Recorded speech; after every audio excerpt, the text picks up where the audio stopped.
Bonjour et merci de nous retrouver dans La Foi prise au mot, votre émission de réflexion et de formation. Cette semaine, je vous propose un numéro pour se former et mieux découvrir la Bible, puisque nous allons parler du livre de Jérémie. Censé avoir été écrit autour de la chute de Jérusalem en 587, prise par Nabuchodonosor, le livre est construit comme une tragédie, c'est-à-dire un récit marqué par la terrible nécessité divine. Le prophète a beau menacer, prévenir, tempêter, le lecteur sait bien que la catastrophe aura lieu. Et peut-être que Jérémie le sait lui-même.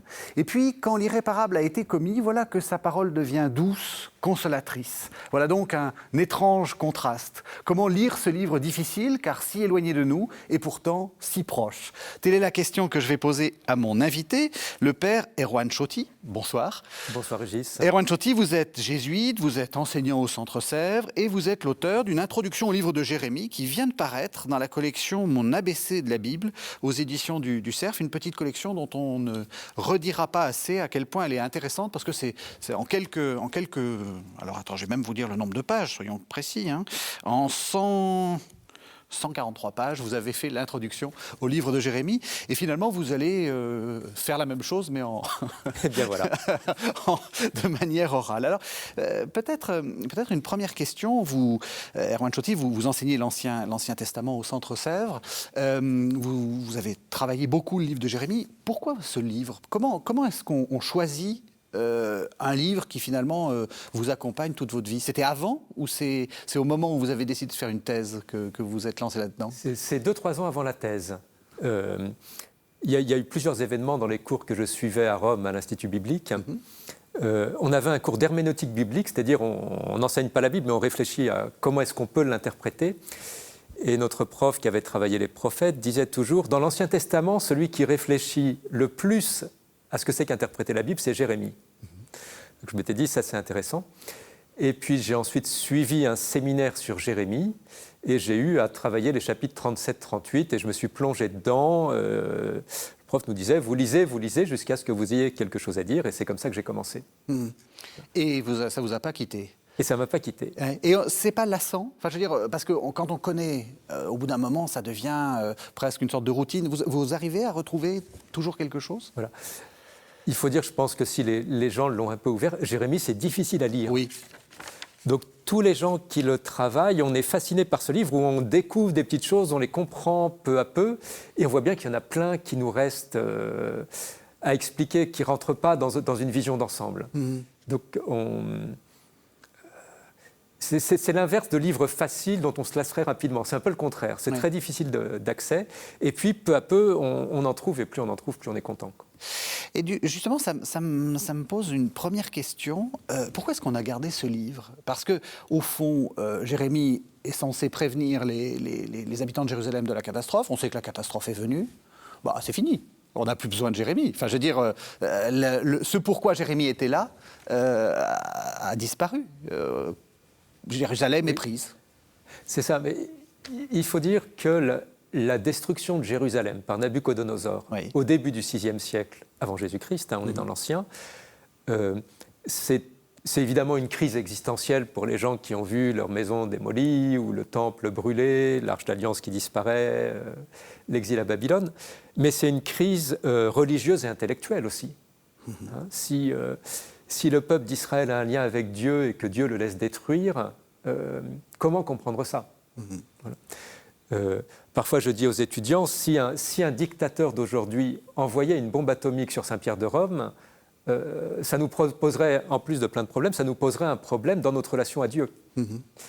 Donc je crois que c'est ça qui se passe avec la destruction de Jérusalem par Nabuchodonosor. Et les oracles de Jérémie, le souvenir de ce qu'il a vécu, les écrits qui circulent autour de lui, aident les gens peu à peu à comprendre que Dieu était présent et avait une forme de fidélité à travers cette catastrophe. Donc je crois que ça milite énormément pour que le livre ait été conservé. Alors, et il y a quand même une deuxième chose. c'est que l'autre catastrophe, c'est tout de même la crucifixion de Jésus-Christ, Oui.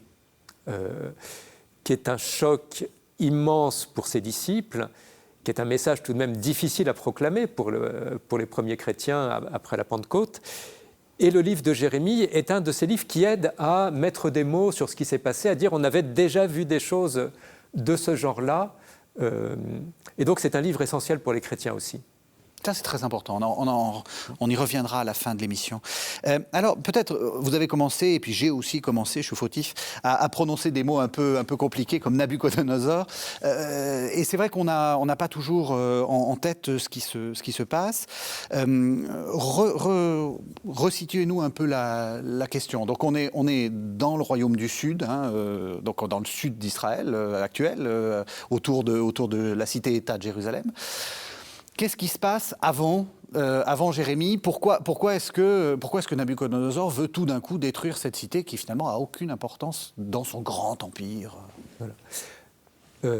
Ce qu'il faut réaliser, c'est que toute l'histoire du peuple d'Israël qui donne naissance au livre qu'on a dans l'Ancien Testament, c'est l'histoire d'un petit peuple dans une petite région qui est pris entre des immenses empires. Oui. Et des empires qui ont des moments de croissance, d'hégémonie, de décadence. Mm-hmm. Donc on a l'Égypte, dont l'influence augmente, diminue. On a la Syrie. On a Babylone, qui devient très importante à l'époque de Nabucodonosor. On aura plus tard les Perses, et puis après l'empire hellénistique d'Alexandre, etc. Je ne sais plus tout à fait quelle était votre question, mais donc... si, c'est ça, on commence comme ça. En gros, vous êtes en train de nous expliquer que le drame d'Israël, ou de Juda, c'est de se trouver au milieu de... Voilà, donc ils sont pris dans une politique internationale dont ils sont qu'un petit pion. Oui. Dont ils sont qu'un petit pion. Et donc là, il se trouve que... avec la décroissance de la Syrie, un nouvel empire babylonien a pu naître avec le père de Nabucodonosor, et il étend son empire à tous les royaumes environnants. Et donc, sur la route, il y a la ville de Jérusalem, le tout petit royaume de Juda, qui a même plus le royaume d'Israël au nord, qui est tombé depuis plus d'un siècle avec la chute de Samarie. Et donc, c'est sur son passage pour aller vers l'Égypte, c'est tout. Pourquoi détruire ? Parce que, après tout, c'est plus pratique de garder. Ça permet on met en production. Ce qui est important dans l'Antiquité, c'est plutôt de lever l'impôt, c'est pas de tout casser. Oui, on pourrait dire ça pour beaucoup de guerres. Pourquoi détruire ? Oui, vous avez raison. Et des choses très actuelles. Alors évidemment, il y a une question historique qui va se poser pour nous, c'est que la Bible présente la destruction de Jérusalem et l'exil comme quelque chose d'assez total et radical. Les historiens vont dire que c'est peut-être une histoire un peu aggravée par ceux qui ont été déportés à Jérusalem. Ce qui est sûr, c'est qu'il y a une destruction des structures du pouvoir. Et même Jérémie en atteste, au chapitre 40, les nouveaux conquérants babyloniens laissent tout le peuple qui fait l'agriculture. Donc on détruit le pouvoir politique, le pouvoir religieux qui est associé pour éliminer la résistance. Est-ce qu'on peut dire qu'il y a que les habitants de Jérusalem, ça va être un thème quand même dans ce livre, ont fait des mauvais choix politiques ou des mauvais choix stratégiques ? Est-ce qu'il y a quand même comment dire, je ne sais pas si on peut appeler ça une faute, ou une responsabilité dans la destruction ? Voilà. On peut dire qu'on voit dans le livre de Jérémie deux explications. Une explication qui est géopolitique, qui est un petit peu secondaire, parce que c'est un livre qui reprend la foi et puis qui est réécrit pendant plusieurs siècles, et puis une explication théologique. L'explication géopolitique, c'est que Jérusalem et son petit royaume est pris entre le grand mouvement de l'Empire néo-babylonien et l'Égypte, et que les gens ont à choisir, est-ce qu'on va s'allier avec l'Égypte contre Babylone ou avec Babylone contre l'Égypte ? Et on voit clairement dans les chapitres 37, 38 des hésitations très fortes. Jérémie dit il faut aller avec Babylone et ne rien espérer de l'Égypte. Mais il y a tout de suite dans le livre, une réinterprétation théologique et spirituelle qui va de ce côté-là. La première chose, c'est que descendre en Égypte, ce serait prendre le mouvement contraire de ce mythe ancien qui fait partie des légendes du peuple d'Israël à ce moment-là, qui est de la sortie d'Égypte. Redescendre en Égypte, repartir dans l'esclavage. Ce serait refuser la libération de Dieu. Oui. la loi donnée à Moïse dans le désert, le décalogue, etc. Et puis la deuxième chose, c'est que pour Jérémie, la cause profonde, elle n'est pas extérieure, c'est-à-dire extérieure au peuple, elle est intérieure, c'est l'idolâtrie et le non-respect de la justice. Il a un grand oracle dans un chapitre pour parler des esclaves qui ont été libérés. Il y a des systèmes d'esclavage pour dette, on fait esclaves des gens de son peuple, et puis le roi avait essayé de les libérer et de les affranchir, et sous la pression des propriétaires, il les a repris. Et alors pour Jérémie, c'est le genre de chose qui est une négation de la foi au Dieu libérateur. Intéressant, parce que ça nous montre déjà l'idée que justement la catastrophe extérieure est un lieu de... Enfin, Dieu parle d'une certaine façon par les événements. Cette histoire, vous le montrez assez bien, cette histoire de... Enfin, pour Nabuchodonosor... ça n'a aucun intérêt, Jérusalem, c'est pas important, mais c'est le lieu où on peut réfléchir sur quel parti on prend, comment on agit. Dieu parle finalement par Nabuchodonosor. Dieu parle... c'est quand même... Enfin, il y a un chapitre, on a presque cette impression-là. Non, Dieu parle par son prophète qui profite des événements pour rappeler aux gens leur attachement fondamental au Seigneur, à sa parole et à la justice qui en découle. Est-ce qu'on sait qui est Jérémie ? Est-ce qu'on a une idée de... parce que nous, on imagine le prophète comme un bonhomme un peu crasseux qui vit dans les déserts, une sorte de Jean-Baptiste qui tout d'un coup se met à vitupérer. Est-ce que c'est ça, ou est-ce que c'est peut-être quelqu'un de très inséré dans la société, ou est-ce qu'on a une idée ou pas du tout ? Alors... si on avait fait l'émission il y a un siècle, si vous lisez les commentaires de Jérémie du début du XXe siècle, ils vous reconstruisent la biographie du prophète, sa psychologie liée à son enfance, etc. Aujourd'hui, on va beaucoup dire que les éléments biographiques qu'on a dans le livre sont des rédactions tardives, et l'historicité de tout ça, on ne sait pas trop. Je peux vous dire au moins le portrait qui émerge du livre. Ce n'est pas quelqu'un de Jérusalem, mais d'Anatote, un petit village qui est à 8 km, donc il a grandi en entendant parler du temple de Jérusalem, en y allant régulièrement. Et on voit qu'il est très souvent protégé. On a toute une généalogie dans Jérémie de descendants de Shaphan. Je ne sais pas si vous vous souvenez, Shaphan, c'est dans le deuxième livre des rois, celui qui, avec le roi Josias, organise la destruction de tous les temples idolâtriques et la centralisation à Jérusalem. Et on voit que Jérémie est protégé par beaucoup de descendants de Shaphan dans son livre. Donc c'est quelqu'un... Et puis on a quelques traces archéologiques qui disent que ces personnages mentionnés dans Jérémie ont existé. On a leur signature du VIe siècle avant Jésus-Christ sur des petits sceaux en argile qu'on a retrouvés à Jérusalem. Donc il y a un fond d'historicité et d'un prophète inséré vraiment bien dans les jeux de pouvoir de son époque. Donc il est, si on veut reconstruire un tout petit peu, il serait un descendant ou il fait partie d'une des familles dirigeantes, on peut dire ça, Alors on nous dit que son père est prêtre, mais d'un sanctuaire secondaire, ou d'un village secondaire pas de Jérusalem. En tout cas, il est bien inséré. Je ne sais pas d'où il est originaire, mais pour les Français, il a fait l'ENA, quoi. Oui, c'est ça. Oui, c'est quelqu'un de... C'est pas quelqu'un qui vient d'ailleurs, comme... Il maîtrise quand même les codes de la communication prophétique. Il a une culture littéraire et religieuse, poétique. C'est ça.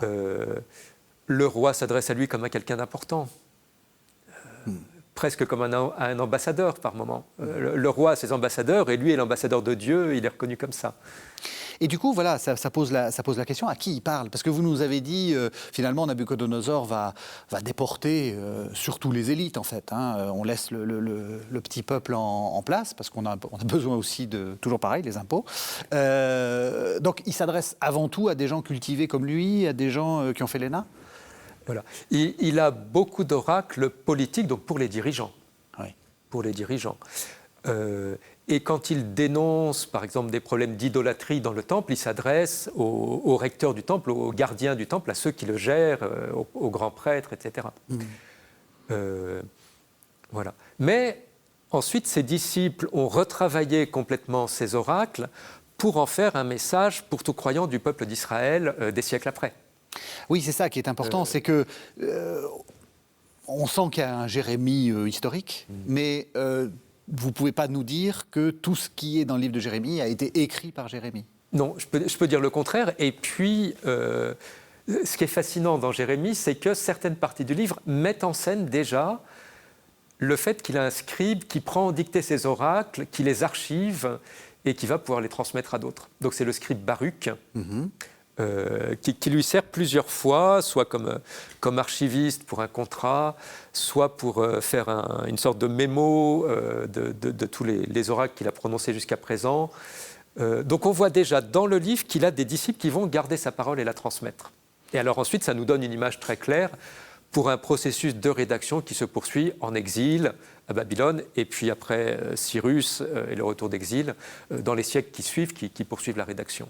Oui, c'est ça, parce qu'on a l'impression que quand même à des moments, on sait bien que Jérusalem est tombée. On n'est pas au moment où c'est ce que je disais au début, on n'est plus au moment où Jérusalem va peut-être être sauvée si on se convertit, etc. Ouais.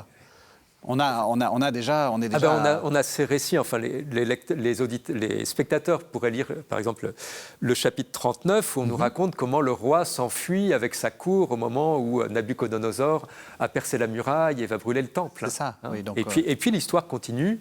On voit Jérémie qui se promène un peu sur le terrain avec les déportés, qui rencontre des gens, qui les conseille. Donc il est témoin de la chute de Jérusalem. Justement, on a commencé à dire que Jérémie a été... les oracles de Jérémie ont été retravaillés, ont été repris. C'est une question que beaucoup d'étudiants, beaucoup de téléspectateurs aussi se posent. Est-ce qu'il y a une volonté de tromper ? Est-ce que le fait de dire tout ça c'est de Jérémie, est-ce que c'est une manière de faire passer des idées un peu en contrebande, en trichant, en disant que c'est vraiment Jérémie qui l'a dit ? Ou est-ce que les gens étaient conscients qu'il y avait ce processus d'écriture, de réécriture, etc. Et c'est une question évidemment qui est centrale dans beaucoup de textes prophétiques, puisque...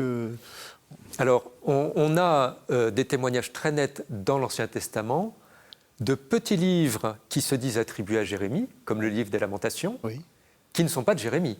Oui. C'est parfaitement clair si vous regardez le style, si vous regardez le contexte. Le livre des Lamentations est écrit par quelqu'un qui est resté à Jérusalem après la chute, alors que Jérémie s'en va, et par quelqu'un qui a une vision politique tout à fait différente de Jérémie. Donc les Lamentations ne sont pas de Jérémie. De même, le livre dit de Baruch n'est pas de Baruch. Donc il faut bien voir que nos critères d'authenticité d'auteur, notre rapport au plagiat, par exemple, est une chose moderne, liée à la mise en valeur de l'auteur, qui n'a pas du tout cette valeur dans l'Antiquité. Oui. Se placer, écrire un livre et dire... Pour dire son importance, je dis qu'il a été écrit par quelqu'un que vous vénérez tous, ce n'est pas mentir. C'est au contraire assumer une tradition et la poursuivre. C'est un peu comme si vous écriviez au nom de Saint Ignace. Voilà, enfin moi je ne l'ai pas fait, mais enfin le grand théologien jésuite du XXe siècle, Karl Rahner, l'a fait. Il a écrit une lettre d'Ignace de Loyola aux jésuites d'aujourd'hui. Alors là, on sait tout de suite que ce n'est pas lui. Oui. Mais la question se pose pour les écrits du Nouveau Testament tout autant, sans difficulté. Tout à fait. Mais il faut bien dire que ce n'est pas malhonnête parce qu'on est dans des logiques d'auteurs qui ne sont pas celles d'aujourd'hui. Et puis même aujourd'hui, enfin, les gens célèbres font écrire leurs livres par d'autres, même s'ils sont héritiers de la famille britannique. Non, ne trahissez pas des secrets, allons. Quel est le plan du livre ? Est-ce qu'on peut, pour aider un peu le téléspectateur à s'y retrouver, est-ce qu'il y a des césures un peu claires pour un peu voir de quoi ça parle ? Alors, ça a été une des discussions que j'ai eues avec la directrice de collection pour ce petit livre sur Jérémie. Elle m'a dit il faut au début mettre le plan du livre. Oui. Et puis je lui ai dit, oui, mais le plan du livre de Jérémie, c'est un sujet de recherche très compliqué. Donc je crois que c'est un livre où, quand on le lit, on est un peu perdu. Oui, ça vous l'avez dit, c'est difficile. On peut dire qu'il y a deux plans superposés. Il y a un plan globalement avec une cohérence chronologique, enfin reconstruite fictivement, qui irait du début de Jérémie, de sa vocation au chapitre 1, où le Seigneur l'appelle, lui donne une mission, un certain nombre d'épisodes, vers les chapitres 37, 38, 39, la chute de Jérusalem, et puis 40 à 44, 45, la fin, ce qui se passe après la chute de Jérusalem. Bon. Sauf qu'il y a 52 chapitres. Donc il y a une logique un peu biographique, et puis avec des conclusions qui ne sont pas sur la biographie de Jérémie, qui sont en 45, un oracle pour Baruch son scribe, ce qui est une manière de dire je ne vous raconte pas la mort du prophète, mais je vous parle de celui qui lui succède, qui est celui qui écrit. Et puis à la fin du chapitre 51, un geste prophétique où il envoie un livre avec ses oracles jeté dans l'Euphrate à Babylone, donc dans le fleuve, pour montrer qu'on n'écoute pas la parole. Donc on n'a pas la mort du prophète, mais la mort du livre. Donc on a une logique un peu chronologique, même s'il y a des perturbations tout le temps. Et puis avec ça se superpose un plan fréquent chez les prophètes qui est d'avoir 3 parties, des oracles contre le peuple de Dieu, ici contre le royaume de Juda, des oracles contre les nations, c'est-à-dire les autres, les païens, et puis des oracles de salut pour le peuple de Dieu une fois qu'il se sera converti. Alors dans le livre de Jérémie, on voit bien, chapitre 46 à 51, on a les oracles contre les nations. Plutôt sur les 20 premiers chapitres, il y a plutôt des oracles contre le royaume de Juda, le peuple d'Israël, et puis dans les chapitres suivants, plutôt des oracles favorables ou conditionnels. C'est assez embrouillé, en fait. Oui, hein c'est compliqué. Et puis avec les chapitres 30 à 31, ce très beau petit passage un peu séparé, un peu indépendant, qu'on appelle le livret de la Nouvelle Alliance, où on a surtout des oracles d'espérance, et cet oracle magnifique qui nous dit « Je conclurai avec vous une nouvelle alliance qui ne sera pas comme l'ancienne ». C'est là que Jérémie invente le mot de nouvelle alliance, qui, avec bien des traductions, donnera pour nous Nouveau Testament. Absolument, oui. Là aussi, c'est un passage central pour les chrétiens, voilà. absolument. Du coup, j'ai mis dans le livre un plan en disant bien, il y a des éléments clairs, des éléments obscurs, et je vous mets le plan du dernier chercheur qui a travaillé dessus, qui est un chercheur autrichien. Mais du coup, vous conseillez au lecteur de quoi ? De le lire du bout en bout, ou justement de sélectionner, de se dire tiens, je vais prendre tel passage parce que là, ça fait une petite. C'est quoi ? Qu'est-ce que vous conseillez ? C'est un livre long. Oui. Qui fait 52 chapitres, Jérémie. C'est les grands livres prophétiques de l'Ancien Testament, Isaïe, Jérémie, Ézéchiel, qui sont très longs. Et comme Jérémie, il a cette sorte de perturbation en permanence du plan, il est difficile à lire. Or, il y a un peu 2 portes d'entrée. On pourrait prendre les éléments un peu biographiques. Oui. Commencer peut-être par 36, où on voit un film de Jérémie qui dicte ses oracles, son scribe qui va les proclamer, le roi qui prend un petit couteau et qui les découpe verset par verset pour les jeter au feu. On lit 36, on continue 37, 38, 39. On a du récit de grande aventure. C'est ça. C'est une manière de faire. On peut aussi, ça peut être dur pour les lecteurs d'aujourd'hui, se dire je vais faire tout autre chose, me plonger dans la poésie de Jérémie. Jérémie, c'est un grand prophète, et je me plonge dans les parties poétiques, les oracles contre les nations, 46 à 51, qui sont durs mais extrêmement beaux, avec des images de la nature, des animaux, etc. Ou dans les oracles contre Judas dans les premiers chapitres. Et là, on va les lire comme on lit de la poésie, on lit 10 versets, et puis on remet ça un autre jour. Et puis ensuite, on fera peut-être un jour une lecture continue, mais c'est vraiment difficile. C'est bien de le dire. Enfin, je trouve que vous êtes honnête, et c'est une manière aussi de ne pas se décourager. Voilà, comme vous dites, on en lit 10 versets, et puis si ça plaît, on continue, puis on reprendra après. C'est une très bonne idée. Mais c'est sûr, c'est pas dès le début c'est pas en lisant les chapitres 1, 2, 3 qu'on va comprendre tout de suite ce qu'on va trouver dans tout le livre. C'est ça. Et c'est ça qui est difficile. Et les éléments les plus narratifs, avec plein de personnages, de décors, d'actions, ils commencent surtout, il y a 21, il y a 36, 37, 38, 39, 40, etc. Ouais. Alors, il y a quelques semaines, quelques mois, on a fait une émission sur Élie. Ça, c'est un modèle de prophète. Élie, c'est le prophète qui agit, comme vous disiez, l'histoire un peu narrative. Là, on n'est pas là-dessus. C'est un autre modèle de prophète. On a l'impression que la parole de Dieu... Enfin, d'abord, c'est un prophète de la parole, Jérémie. Oui. Ouais. C'est quelqu'un qui passe son temps à dire... qui commence par ces oracles en disant « Écoutez la parole du Seigneur s'est adressée à moi, etc. Ouais. » Et puis à dire des choses conditionnelles. Si vous écoutez la parole du Seigneur, alors ça ira bien, mais si vous ne l'écoutez pas, alors c'est les grandes catastrophes, toujours. Mais avec une insistance tellement forte pour dire « Écoutez la parole », et puis pour montrer aux gens qui ne l'écoutent pas que le message de Jérémie, c'est parfois plus ouvrez vos oreilles, donc, les conditions de l'écoute, qu'un message concret qu'on pourrait écrire noir sur blanc du début à la fin.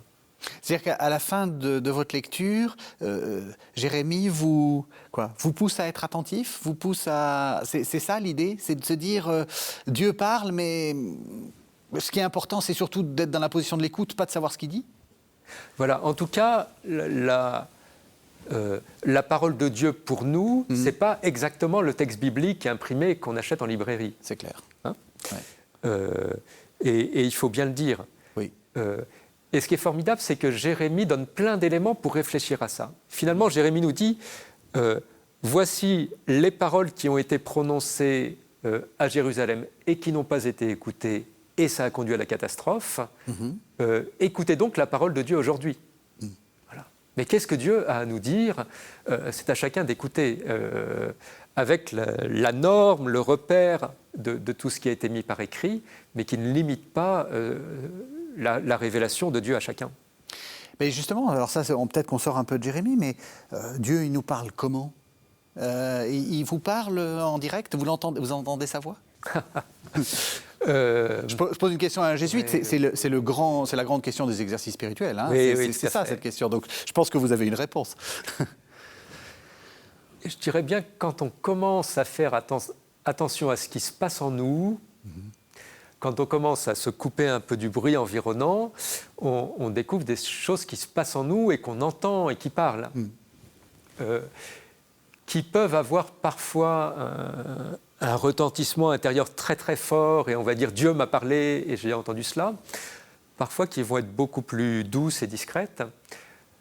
Je crois que toute la tradition biblique, et puis vous me parlez d'Ignace de Loyola, disent c'est pas l'intensité de l'événement sur le moment qui en atteste de la vérité.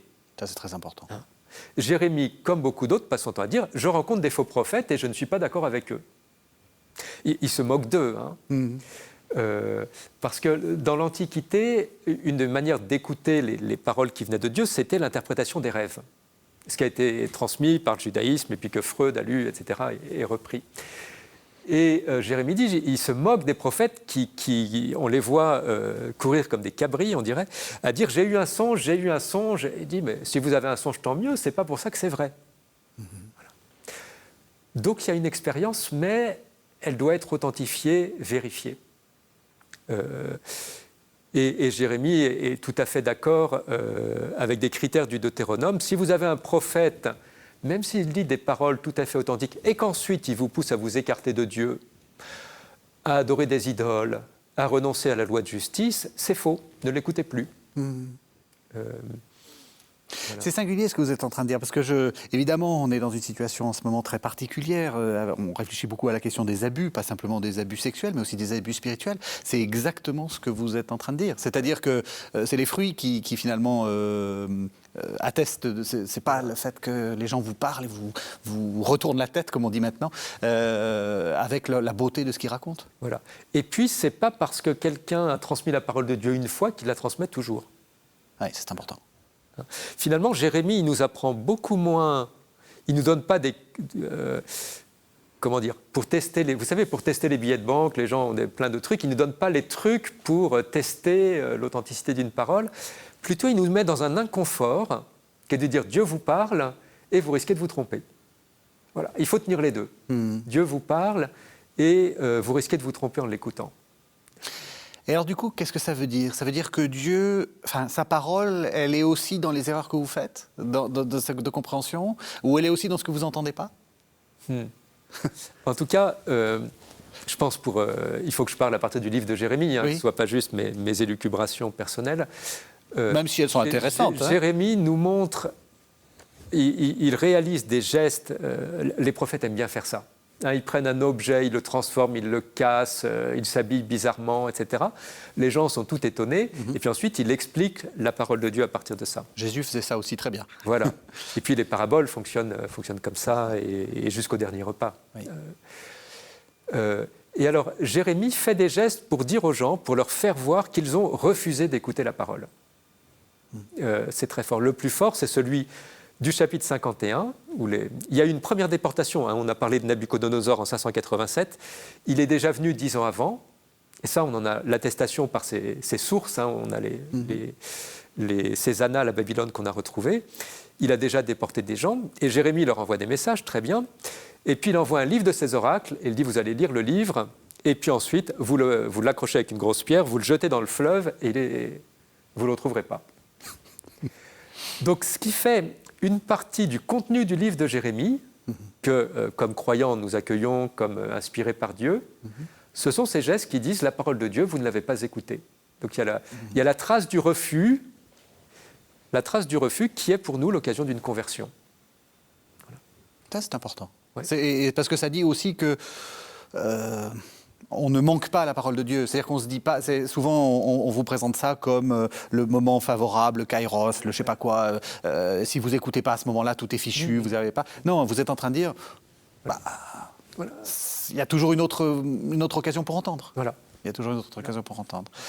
Ce qui est aussi assez frappant, et vous le montrez très bien dans le livre, c'est que Jérémie est presque surpris par ces paroles. Enfin, on sent que, vous dites, il est le premier destinataire de ces oracles. Ouais. C'est pas des oracles il ne maîtrise pas en fait sa parole. Voilà. Et puis il le dit très fortement. Hein. Il le dit dès le tout début, dès le chapitre 1.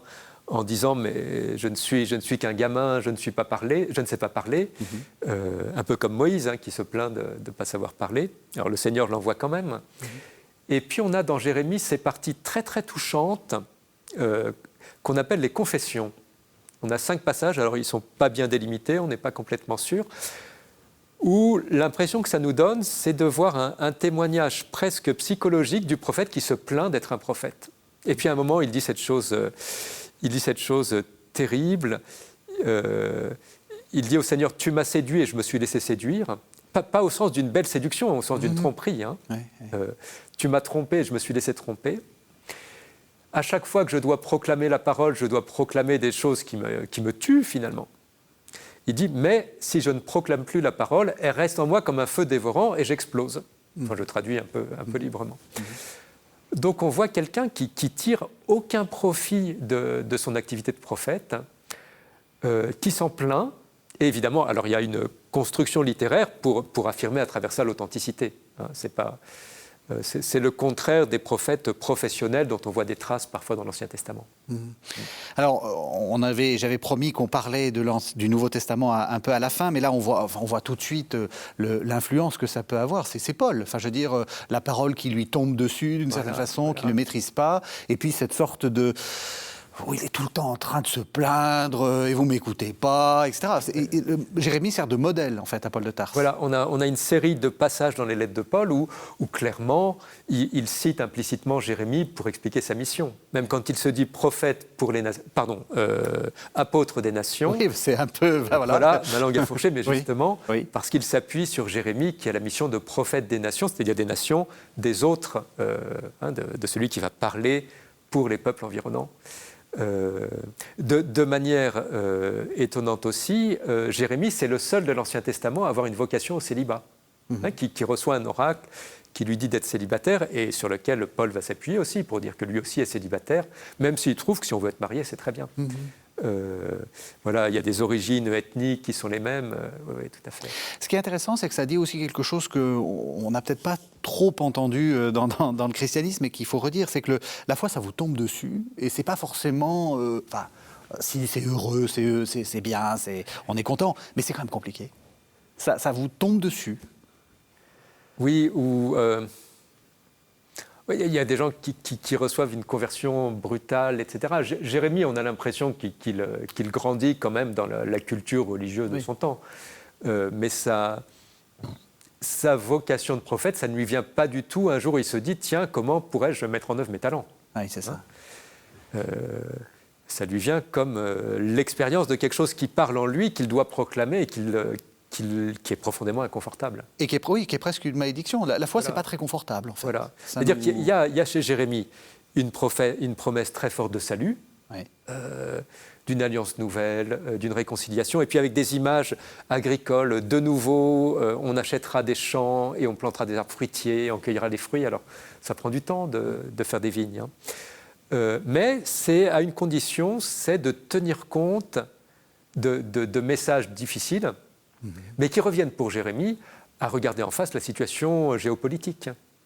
Jérémie se confronte à des gens qui se disent « Oh, on est ce tout petit peuple de Dieu à Jérusalem face à l'immense Babylone qui a dévoré des royaumes autour, et Dieu va nous protéger. » Jérémie dit non. Dieu ne va pas vous protéger de ce qui arrive. Voilà. Il faut l'accepter et faire avec. Oui, c'est un réaliste, en fait. C'est un réaliste politique, quoi, un réaliste. C'est un réaliste, mais c'est un poète en même temps. Oui. C'est ça qui est étonnant. Alors que les autres sont dans une sorte de certitude religieuse qui les aveugle. Jérémie, c'est un réaliste, mais pas un réaliste déprimant. C'est un réaliste rêveur aussi. Justement, comment vous la définiriez, la poésie de Jérémie? Vous y consacrez un chapitre là, dans le livre.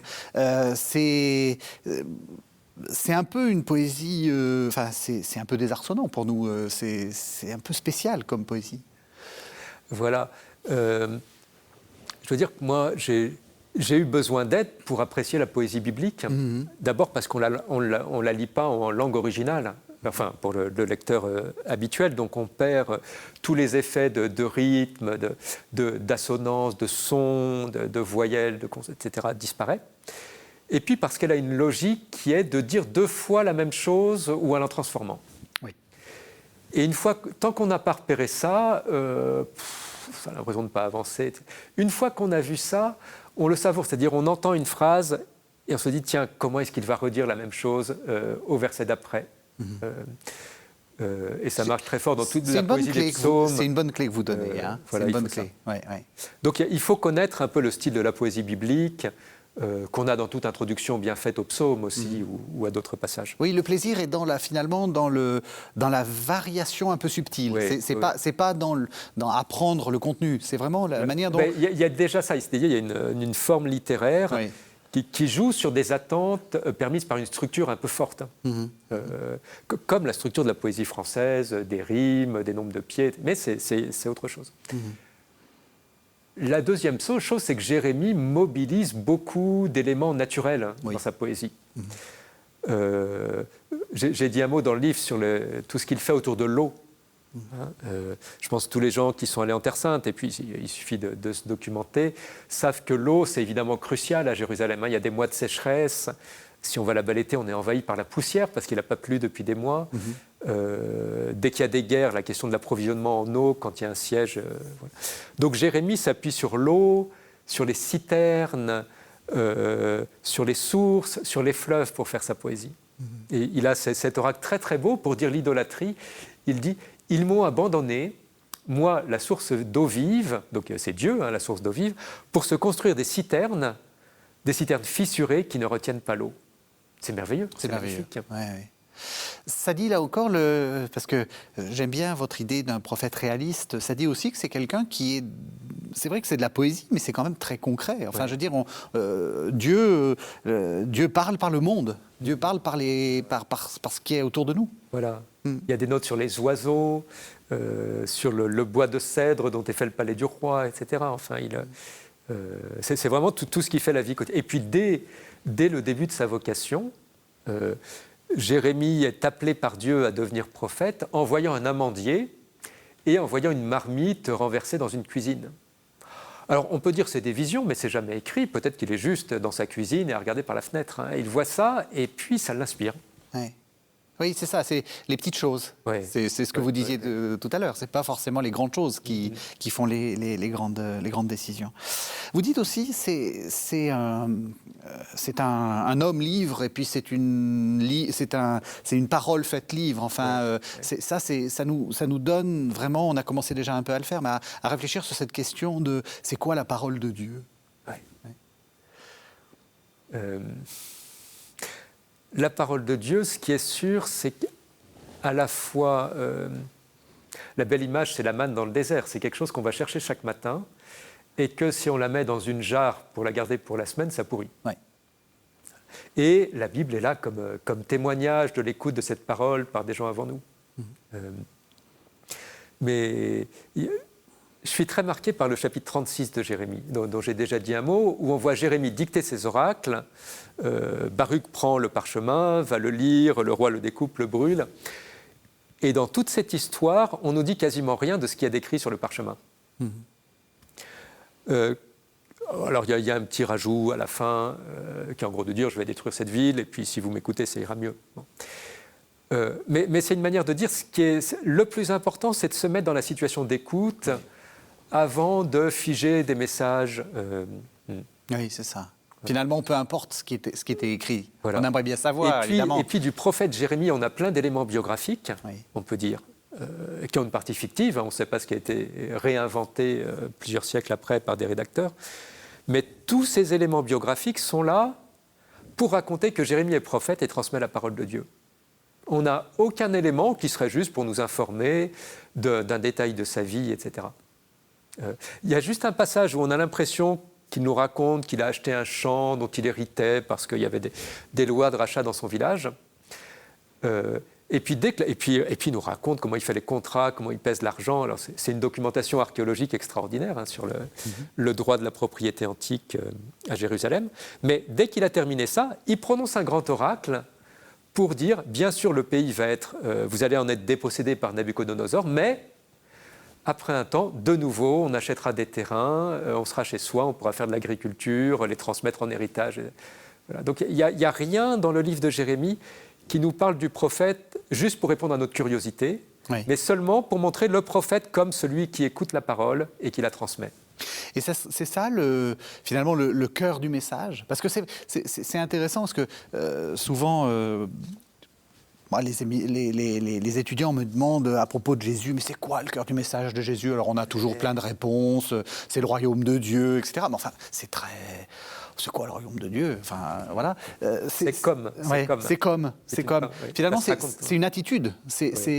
Finalement, vous savez, il y a un petit livre qui a eu un succès foudroyant, qui est l'imitation de Jésus-Christ. C'est un peu ça. Il faut se mettre... Il y a une imitation de Jérémie, finalement?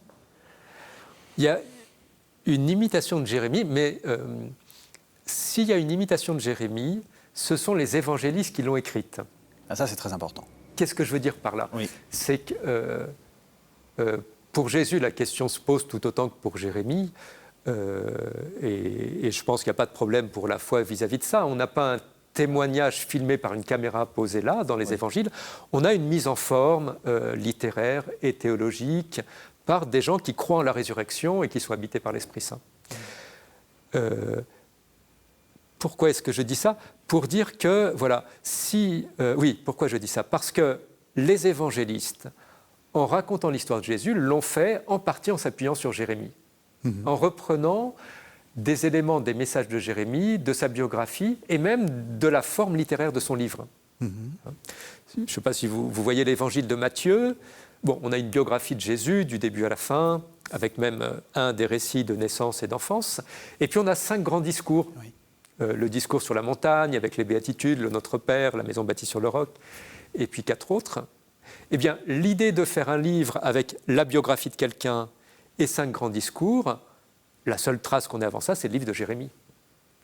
Donc même les évangélistes reprennent ça. Et puis les évangélistes, et puis Paul et l'Épître aux Hébreux, quand ils nous parlent d'une nouvelle alliance en Jésus, dans son sang, il faut y revenir, scellé en son sang, où est-ce qu'ils prennent l'idée de la nouvelle alliance? Chez Jérémie.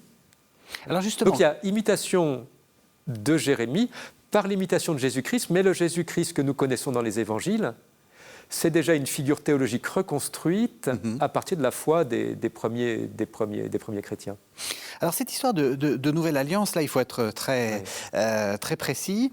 Qu'est-ce que ça veut dire chez Jérémie et qu'est-ce que les chrétiens après en ont fait? Enfin, ou comment est-ce que Jésus réinterprète ça et les chrétiens, ses disciples en ont fait? Il ne faut pas tirer Jérémie du côté chrétien. Avant tout, c'est un prophète de Juda. Voilà.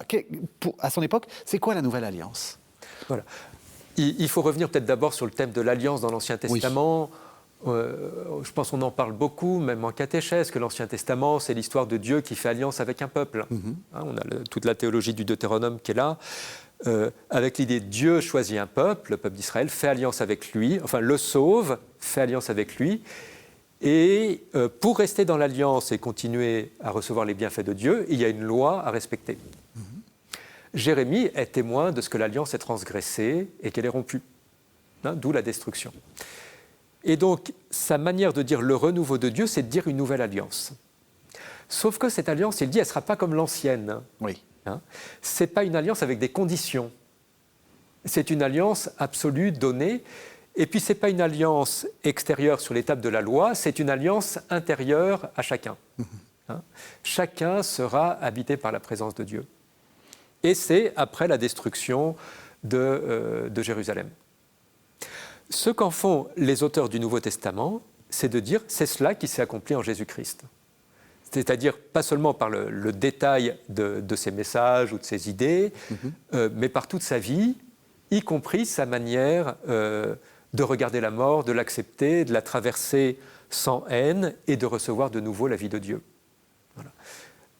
Et donc ça va donner lieu à ces formules très très fortes de la nouvelle alliance conclue dans le sang de Jésus-Christ. Alors, en reprenant l'image antique du sang, des béliers qu'on jette sur les murs, tout ça, oui. Pas pour insister sur le côté sanglant de l'alliance, plutôt pour dire j'accomplis l'Ancien Testament, et pour dire donc on est dans un nouveau régime avec Jésus-Christ mort et ressuscité, où cet espoir d'une alliance que chacun va vivre intérieurement de la présence de Dieu, elle est accomplie en Jésus-Christ. Et ça nous donne jusqu'à nos prières eucharistiques, le sang de la nouvelle alliance. Donc ça veut dire qu'il faut faire retentir Moïse, Jérémie, qui peuvent fonctionner tout seuls. Enfin, je crois qui valent tout seuls. Qui valent tout seuls. C'est très important de dire que tout ça, il ne s'agit toujours pas de tirer la couverture biblique ou disons vétérotestamentaire. L'alliance vaut. Donc une sorte de spiritualisation de l'alliance, on pourrait dire ça, par Jérémie, et puis une réinterprétation par Jésus. Voilà. Ou par Jésus, ou par ceux qui croient en sa résurrection. Oui. Du coup, c'est quoi l'alliance ? Parce qu'on voyait très bien ce que c'était lorsque c'était une sorte de... un peu de contrat. Finalement, l'alliance de Moïse, elle est simple. Enfin, simple. On se demande toujours pourquoi Dieu, tout d'un coup, s'abaisse à faire alliance avec nous. Mais voilà, il y a une sorte de contrat. Là, ça se complique. Voilà. Peut-être que le contrat, c'est une bonne étape pour y accéder. Oui. Qui est une morale avec quelques règles dont on pense qu'elles sont importantes pour Dieu, c'est une bonne étape. Absolument. C'est une bonne étape. Mais ce qu'il y a à découvrir, à partir de là, c'est qu'avec Jésus, ça va plus loin et qu'il y a une sorte de présence à travers toutes ces distances historiques et culturelles et ces traditions anciennes d'Israël, une présence de Dieu en chacun, qui guérit, qui relève et qui rassemble en Église et pour agir. Oui. Et Jérémie, il intervient où là-dedans ? Enfin, pour nous, vous voyez, on arrive, il nous reste quelques minutes, je suis désolé, mais c'est vrai que c'est des choses très importantes, mais c'est vraiment pour peut-être qu'on redise un peu l'intérêt de lire Jérémie quand on est chrétien. Alors, Jérémie, on peut dire à la fois, il voit la catastrophe très concrète de Nabuchodonosor qui va détruire Jérusalem. Il l'annonce, il le vit, il en parle après, et ses disciples gardent mémoire de sa prédication. Donc c'est quelqu'un qui n'est pas spirituel au sens de déconnecté du concret. Mais à travers ça, il voit l'occasion de mettre en lumière des attitudes spirituelles fondamentales. C'est ça. Et sa poésie, elle est au service de ça. C'est-à-dire, si on dit Jérémie, c'est juste celui qui annonce la chute de Jérusalem, nous on est 2600 ans après, c'est un fait historique qui nous intéresse comme beaucoup d'autres, mais sans beaucoup plus. Et puis qu'il l'ait annoncé, finalement, est-ce que le livre a été réécrit après ? Enfin, comme argument apologétique, ça marche mal. Oui. Mais avec sa poésie, sa vision profonde, il en dégage une vision de la présence de Dieu dans la foi de chacun, dans la parole religieuse qui est valable à toute époque. Donc déjà, lui, il dépasse son cadre, le cadre de son époque, je crois. Merci beaucoup, Erwan Chotti. Donc je rappelle et je remontre le livre, Jérémie, simplement. Donc c'est dans la collection Mon ABC de la Bible, c'est aux éditions du Cerf. Vous l'avez dit et redit, et c'est important aussi pour pas décourager les téléspectateurs. C'est un livre difficile, donc il faut le lire guidé. Et ça, c'est Alors c'est le livre de Jérémie qui est difficile. Non, le vôtre est facile. Aussi. Mais voilà, c'est ce que je veux dire, c'est qu'il faut avoir des guides, et pourquoi pas ce livre-là. Mais voilà. Il y a d'autres guides, on ne va pas faire. Alors, puis vous je l'ai dit, vous enseignez au Centre Sèvres. Vous m'avez dit que vous êtes en train de lancer, ou vous avez déjà lancé un podcast. Alors, c'est l'occasion de nous donner un peu envie de vous écouter, et d'écouter ce qui se passe au podcast du Centre Sèvres, qui s'appelle Café de Sèvres. Voilà, c'est un petit podcast qui existe depuis 1 an, Café de Sèvres. Alors, je fais de la pub, il est disponible sur toutes les plateformes. Vous êtes sur Spotify, Deezer, vous le cherchez sur Google, sur Apple Podcast, vous le trouvez. Et où on s'est dit comment rendre un tout petit peu accessible et sympathique l'enseignement un peu spécialisé de nos profs de philo et de théologie. Et ce qu'on fait, c'est qu'il y a un épisode chaque semaine qui dure 20 minutes et où c'est un étudiant qui dialogue avec un prof. Voilà, qui lui pose des questions simples. Donc, c'est des étudiants qui connaissent la philo et la théologie, donc ils sont capables de comprendre de quoi travaille le prof, de poser des questions, mais qu'ils font pour le rendre très accessible. Voilà. Café de Sèvres, sur toutes les plateformes d'écoute de podcast. Du Centre Sèvres. Merci beaucoup, Merci Régis. Erwan Chotti.